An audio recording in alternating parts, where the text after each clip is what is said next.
Okay, so today we're going to be talking about Pythagorean Theorem. Now, to be able to use Pythagorean Theorem, you do need a right triangle. But how do we know it's a right triangle? Easy. Triangle is a shape with three sides. All the sides have to connect. And there is a little box in one of the corners. And that corner, that box, is what we call a right angle, thus classifying this as a right triangle.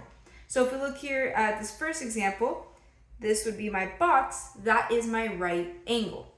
Now, the reason that we use this or need to even consider this right angle is because without having a right triangle, I can't use Pythagorean theorem. That is one of the fundamental rules here.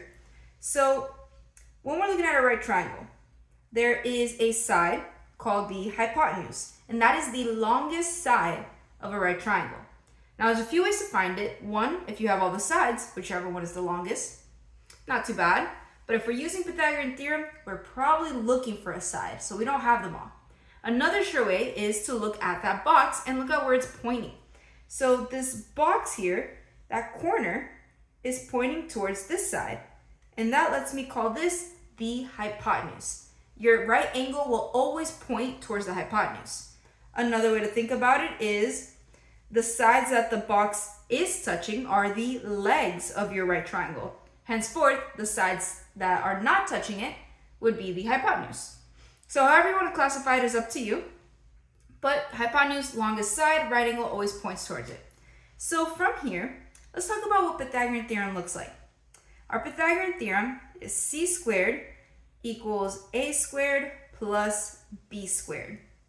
So it's a lot of letters. We got a, b, c, h, and l. We even got some exponents, but it's really not too bad, I promise. So c is always going to be your hypotenuse.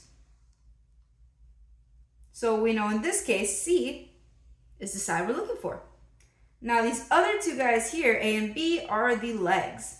Since we are just adding them, it does not matter who's a and who is b. It's really up to personal preference.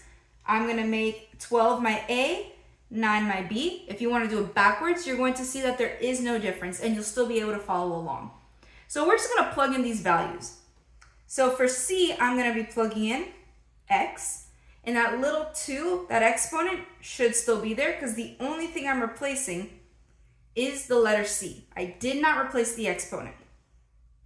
And then we're going to do the same thing for a and b. So I'm replacing a with 12. And again, the exponent should still be there.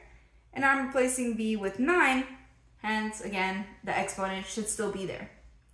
So now we got to figure out how to simplify this. Well, first things first, we want to make sure we follow PEMDAS at all times.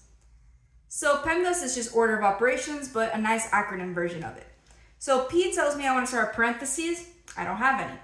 Then I can go to E, which is exponents. And what do you know? We got a bunch of them.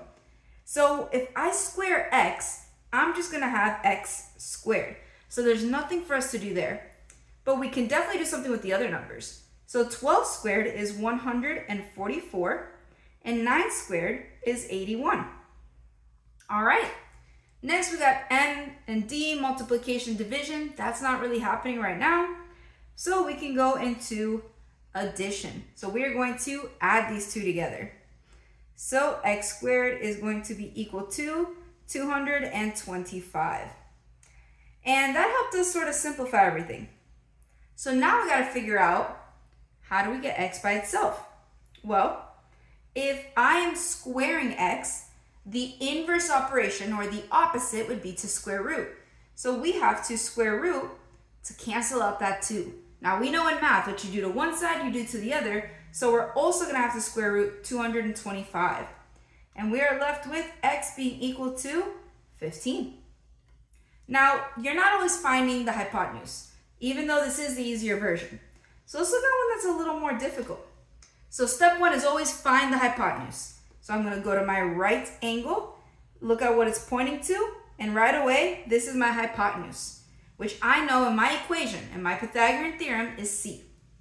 Which means these guys are a and b. Again, it does not matter who's who. So if you want to make b 6 and a x, you'll see you're still going to get the same answer. So let's plug everything in. Just going to rewrite our Pythagorean theorem so we remember what it looks like. So c is going to be 10.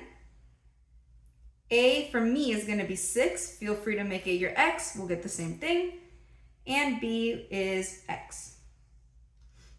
So we still have to start with exponents for sure. So 10 squared is 100.